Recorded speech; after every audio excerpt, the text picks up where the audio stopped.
Eu falo um pouco baixinho, tá? Se você sair do fundo do ouvir, pode levantar a mão, aumenta a voz, não tem problema. Vamos acordar cedo, né? Não, mas depois com essa mudança de horário. Acho que tem muita gente que não deve ter acordado ainda. Bom, gente, eu vou falar um pouquinho. A nossa base hoje vai ser sobre índice glicêmico. Tá? Eu vou dar uma pincelada sobre obesidade e diabetes e vou dar um foco maior no índice glicêmico que é hoje.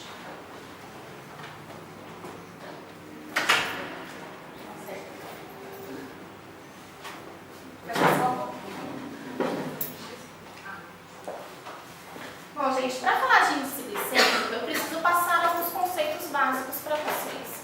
Tá? Lembrar de alguns conceitos que nós temos. Então, na nutrição, nós temos carboidrato. E para a gente falar de índice glicêmico, o carboidrato é muito importante. Tá? Carboidrato é a principal fonte de energia para muitas funções do organismo, componente essencial dos alimentos completos para animais de estimação. Tá? Então, em toda a ração animal, vocês têm aí uma média de 30% a 60% da composição formada por carboidrato. É bastante, não é pouco não. É o maior precursor do aumento da glicemia pós-prandial, tá? Considerando também a qualidade e a quantidade do alimento. Dentre os carboidratos, nós temos o amido, que é um polissacarídeo, composto de aminosa amilopectina, ligados por ligações tipo alfa-1-pato. O amido, gente, ele é o principal carboidrato do reino vegetal.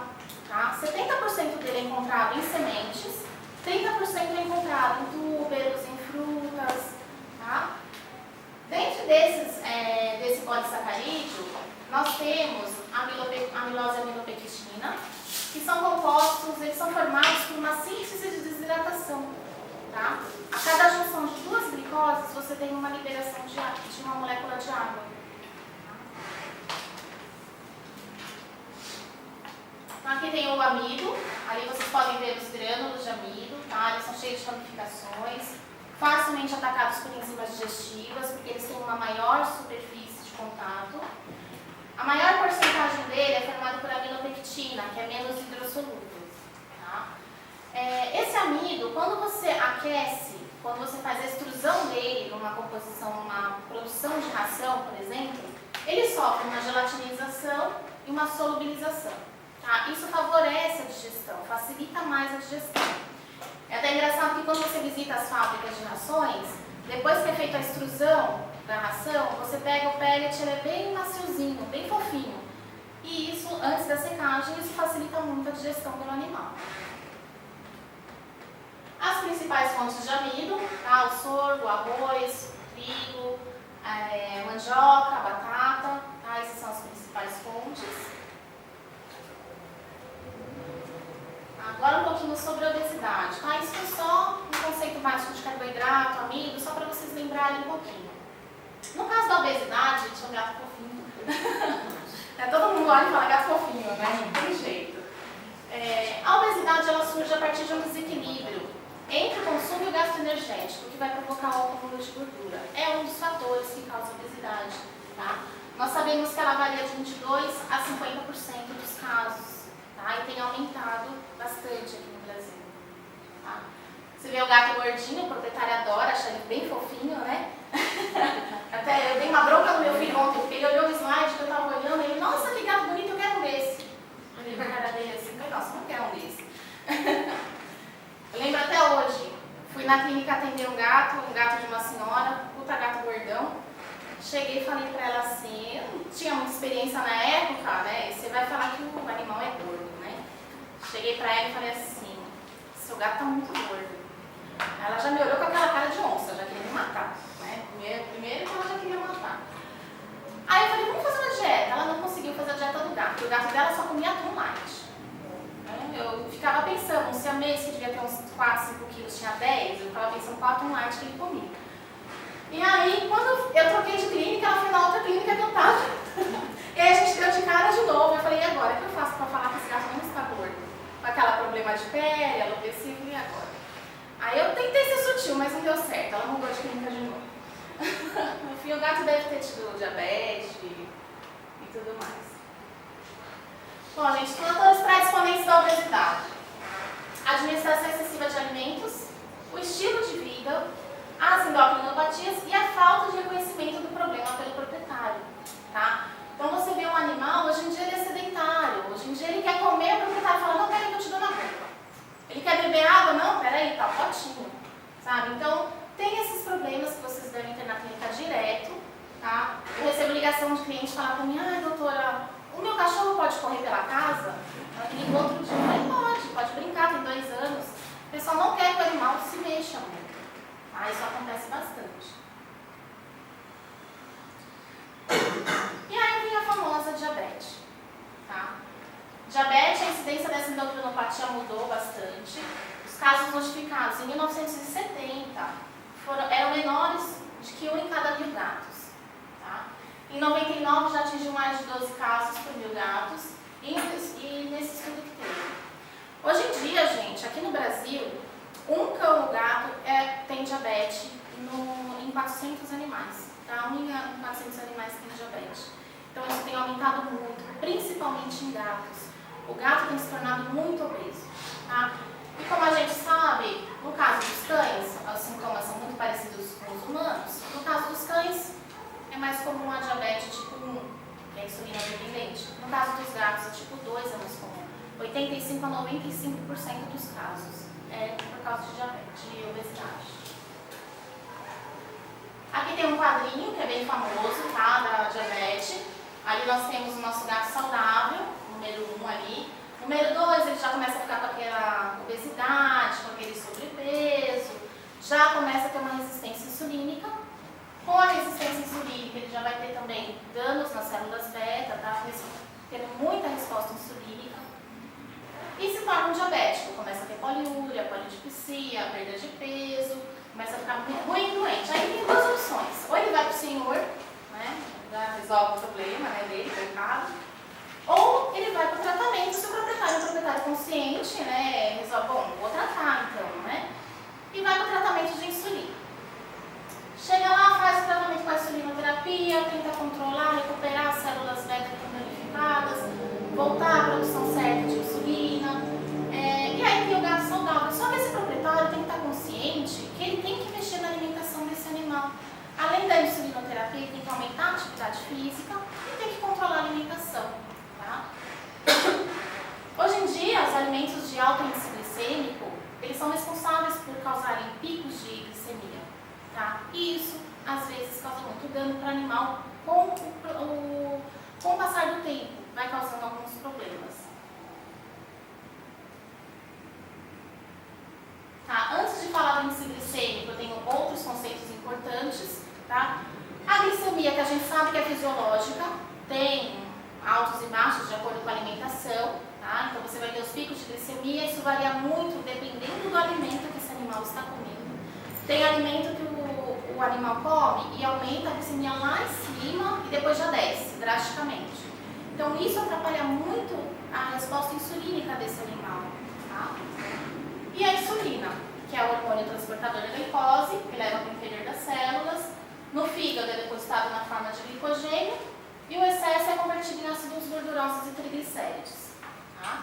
E vai formando o tecido adiposo. Em excesso causa resistência insulínica. O que é essa resistência insulínica, gente? O animal vai engordando, vai formando o tecido adiposo. O tecido adiposo, ele também libera algumas substâncias. Então ele também libera ácido graxo livre, por exemplo. E esse ácido graxo livre, ele vai interferir na comunicação da glicose com a célula. A glicose ela não vai conseguir se ligar no receptor da célula.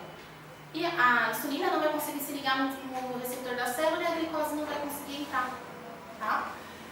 Aí o que acontece? A glicose não entra na célula, a insulina está circulante, mas ainda tem uma taxa alta de glicemia no sangue. O pâncreas libera mais insulina, a glicose continua não entrando na célula e assim vai.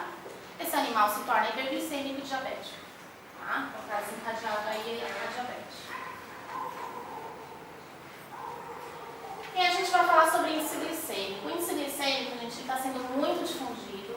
Aqui no Brasil está sendo uma novidade, lá fora já é bem difundido. Tá?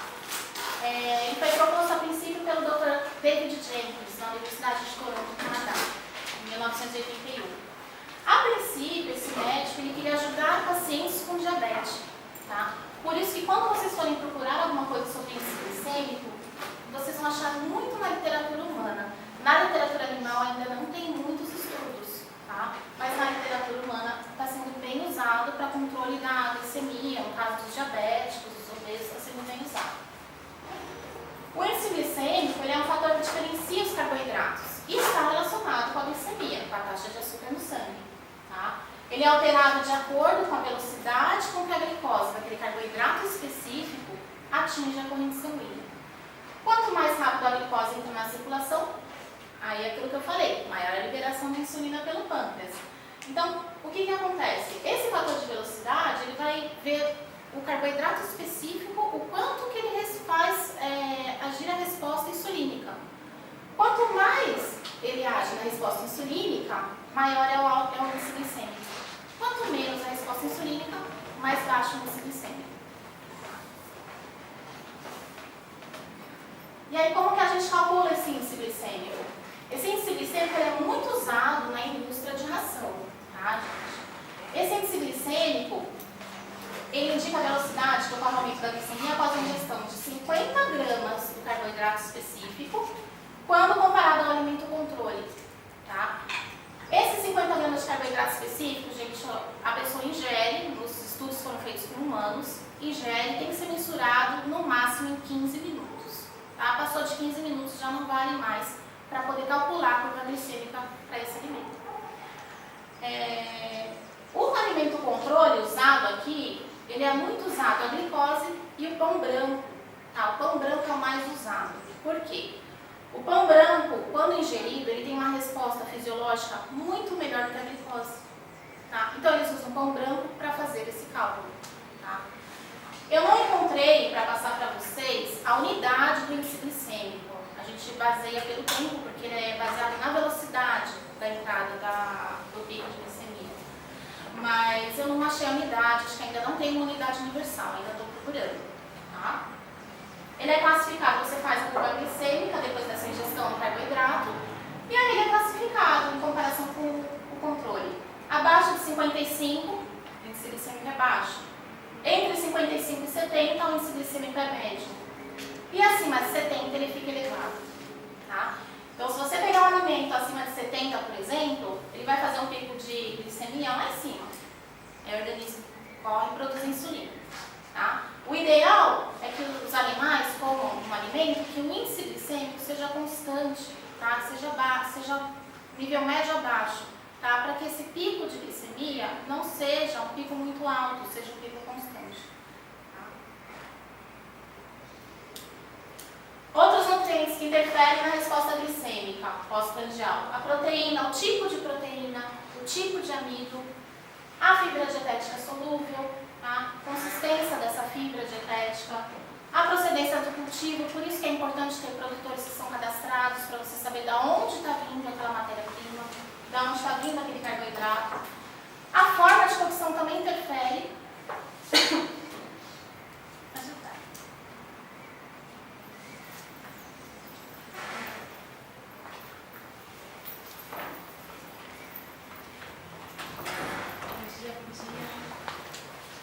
A forma de cocção, gente, também interfere, tá? Então, por exemplo, você tem que ter, no caso da ração animal, você tem que ter uma extrusora que consiga produzir um alimento sem depender de muita semente, de muito grão, sem depender de tanta quantidade de amido. Para isso, ela tem que ser uma extrusora que já tem uma alta tecnologia, tá? E a interação entre os diferentes ingredientes. A interação com outros ingredientes vai interferir no índice glicêmico daquele alimento, daquela ração, tá? Isso também interfere. O índice glicêmico, gente, basicamente é isso. É esse fator que eles usam para calcular essa velocidade e evitar os picos de glicemia, tá? Para a gente poder usar isso para ajudar no controle, tanto da diabetes quanto da obesidade. Aqui eu tenho um gráfico para mostrar para vocês a resposta insulínica pós-prandial. Pode ver que o arroz aí é bem alto, tá? Tem uma resposta insulínica alta. O trigo vem em seguida, o milho, a cevada. Pode ver que a cevada tem menos, o índice glicêmico é mais baixo. Tá? Aqui a classificação dos alimentos em função do índice glicêmico, é só para vocês terem uma ideia de como é classificado. Tá? Pode ver ali o pão branco, que a média dele é de 80 a 100, é onde eles classificam. tá? A glicose chega aí a 70, tá? E assim, gente, onde vocês vão encontrar os valores do índice glicêmico? A gente já explicou sobre o índice glicêmico, onde vai encontrar? Tá? A primeira tabela foi feita pelo Dr. David Jenkins, em 1981 no Canadá. Ela tinha 62 alimentos. Tá? Atualmente está sendo pesquisado em vários locais do mundo. Então, Canadá, Nova Zelândia, eles estão testando, estão fazendo a classificação dos alimentos. No Brasil também tem. Tá? No Brasil, alguns alimentos estão sendo estudados na Faculdade de Ciências Farmacêuticas da Universidade de São Paulo. Quem estava à frente desses estudos era a doutora Elizabeth Lenzer. Tá? Eu não sei se é ela ainda a coordenadora que está à frente dessas pesquisas, mas eles estão pesquisando ainda. Eu consegui uma tabela de alimentos deles, a tabela foi criada em 98, mas tem uma atualização de 2008, já com 41 alimentos. No final da palestra, eu vou disponibilizar para vocês um site que vocês podem ter uma tabela completa, mundial, já internacional, e ter a tabela também brasileira, tá? Para ter uma ideia. Ainda falta muita coisa para ver. Atualmente, no mundo, nós temos um pouco mais de 700 alimentos classificados. Tá? Ainda falta bastante, mas está tendo bastante continuidade. Só por curiosidade, para vocês saberem, além do índice glicêmico, ainda estão sendo feitas as pesquisas. Tá? O Dr. Salmeron, que é um pesquisador da Harvard School, em 97, desenvolveu a carga glicêmica. Tá? Para a indústria animal, para a indústria de ração, o importante é o índice glicêmico. Tá? O índice glicêmico vai mostrar para a indústria, esse alimento aqui você pode usar, vai evitar obesidade, vai evitar diabetes. Para os médicos e para a clínica em geral, a carga glicêmica está sendo muito discutida. Ainda tem controvérsias a longo prazo, eles ainda têm algumas divergências, mas está sendo bem discutida. A carga glicêmica é um produto do índice glicêmico e da quantidade de carboidrato na porção do alimento consumido. Tá? Ela mede o impacto glicêmico da dieta. Eu coloquei a equação só para vocês, por curiosidade mesmo. Tá? O que eles fazem? Eles pegam o índice glicêmico vezes o teor de carboidrato disponível na porção de alimento, dividido por 100, que é mais ou menos o nível de referência de glicemia. Tá? Então, eles fazem esse cálculo para saber quanto esse animal ingeriu. Tá? Se foi uma carga glicêmica alta, se foi uma carga glicêmica baixa. Também é importante a carga glicêmica baixa. Tá? Então, eles ainda estão com esses estudos em vista. O índice glicêmico mostra para a gente a qualidade do carboidrato, classifica com a gente com a qualidade. E a carga glicêmica, além da qualidade, vê a quantidade que foi consumida. Aqui nós temos uma pesquisa feita pela Farmina. A gente usa a Universidade de Nápoles, na Itália. Tá? Só para lembrar, gente, a Farmina não usa animais em cativeiro. Tá? Todos os animais que são usados em pesquisa são animais que vão na universidade, têm os proprietários em casa, para poder ver como que ele responde à terapia estando em casa. Tá? Então a gente não usa animal em cativeiro. Foram feitos o teste em 6 gatos adultos castrados. A média de peso de 4,650 kg, tem uma variação pequena, tá? O score corporal e a idade por volta de 3 anos e meio. Foram testados 3 alimentos completos para gato adulto. Tá? A Super Premium, que tem as fontes de amido tradicional, arroz e milho. A NB Gram Free, que é o nosso alimento que não tem grãos, ele é hiperproteico, sem cereais e à base de batata. Por isso que eu falei da extrusora especial. A nossa extrusora aqui, como a fábrica é nova, tem que ter uma tecnologia nova. Então a nossa extrusora consegue fazer sem os grãos, tá? Não são todas que fazem. E a NB Low Grain, que é farro e aveia. O farro aqui no Brasil não é comum, tá, gente? Eles vão substituir provavelmente por mandioca, alguma coisa assim. Mas ela vai estar sendo lançada aí nos próximos meses, aí vai estar sendo lançada. O período de experimento com o tratamento foi de 30 dias. Tá? E a média de ingestão de alimentos sem calorias de energia metabolizável por quilo elevado a 0,67.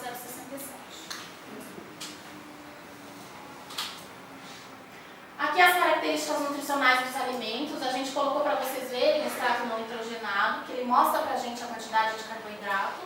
Pode ver que na Super Premium chega a 34%, isso foi a menor que foi encontrada. Tá? 100 gramas, 16%, 16,7%. E a com poucos grãos, a low grade em 6%. Depois de 30 dias de consumo, foi coletado sangue para fazer o perfil metabólico, tá? Foi feita a prova glicêmica também, em 12 pesquisas em 24 horas. E o acesso ao alimento desses animais foi 2 refeições por dia de meia hora, tá? Com 50 quilocalorias de energia metabolizável por refeição. Aqui estão os dados do laboratório que fez a análise. E os resultados. O valor médio do peso e a ingestão voluntária diária. Vocês podem ver que com a Super Premium teve um aumento leve de peso, mas teve. Se você parar para pensar que esse aumento de peso leve foi em 30 dias, você imagina no consumo dessa ração em 1 ano, 2 anos, 3 anos, o quanto esse animal não vai ganhar de peso, tá? Se ele estava com 4,650, foi para 4,700, em 1 ano, vai dobrando o valor, tá? A ingestão também aumentou, tá? Ele está consumindo 26 gramas por quilo. Na Grand Free, teve uma leve diminuição de peso, tá? Por isso que algumas pessoas até falam que é uma ração bem light, mas teve uma leve redução de peso. A ingestão continuou baixa também, 21,34 gramas. A Low Grade teve uma redução de peso um pouco maior, tá? Em comparação com a Super Premium, foi basicamente a mesma proporção que eles tiveram para mais, a Low Grade teve para menos. Tá? E a ingestão ficou na média de 23 gramas. Aqui os valores bioquímicos. Por que a gente colocou os valores bioquímicos? Porque como a ração 100 grãos ela é hiperproteica, a gente colocou os níveis bioquímicos para vocês verem que não tem uma alteração em relação à referência. Tá? Fica dentro da referência. Tá? Porque muita gente fala, mas tem muita proteína, mas vai danificar o rim. Mas se for um animal saudável, que faz a metabolização correta, não tem problema. A gente sabe que a manutenção da doença renal vai ser o fósforo. Mas aqui a gente colocou para vocês terem uma ideia de como não teve variação. Aqui o mais importante, a resposta glicêmica pós-prandial depois da administração das dietas. Tá? A Super Premium, gente, pode ver que teve um pico maior de insulina. Tá? A glicemia ela vai lá em cima, a resposta insulínica vai lá em cima.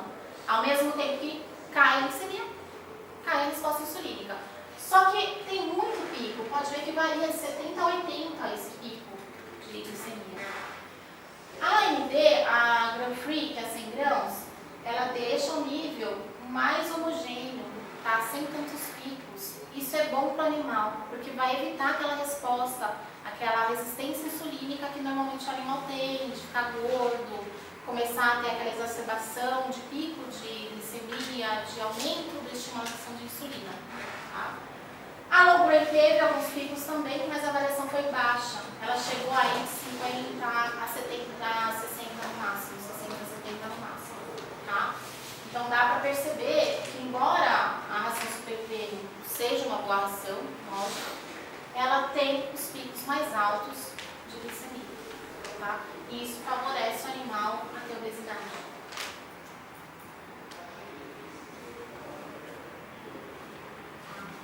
Aqui a conclusão, gente. A conclusão que a gente chegou com esse trabalho é que certas condições fisiológicas, parafisiológicas e patológicas, podem alterar o valor glicêmico normal. Tá? É recomendado utilizar dietas que podem minimizar e prolongar a resposta glicêmica pós-prandial. Tá? Então, quanto mais você prolonga essa resposta, melhor. A utilização de alimentos livres de cereais, contendo cereais alternativos como o milho e arroz, vai permitir um controle melhor dessa resposta glicêmica pós-prandial, principalmente em gato. Tá? Isso é bem importante, principalmente em gato. Limitando o risco de resistência à insulina, diabetes, atividade lipogênica, que favorece a formação de tecido adiposo. Tá? Isso está tendo muito resultado em animais, principalmente lá fora. Em humanos, eles usam muito também. Tá? Aqui eu deixei aqueles contatos que eu falei para vocês, depois ele vai passar para vocês direitinho. No primeiro site, vocês encontram uma tabela internacional de índice glicêmico, tá? Já mostra os animais, os alimentos, as categorias, tudo direitinho.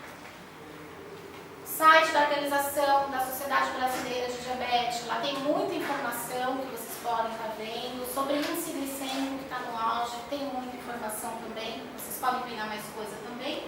E na Universidade de São Paulo, aqui é o site onde tem a tabela daqui do Brasil, tá? Porque eles estão tentando classificar os alimentos que são diferentes aqui, e aí eles estão cada vez melhorando essa tabela. É legal porque vocês podem ter o contato sempre ver a atualização.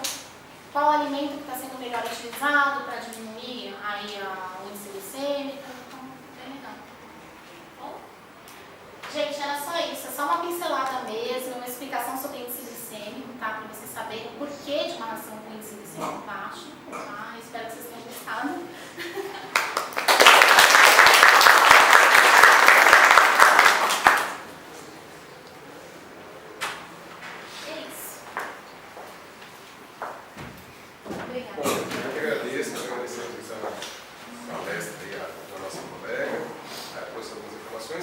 E agora,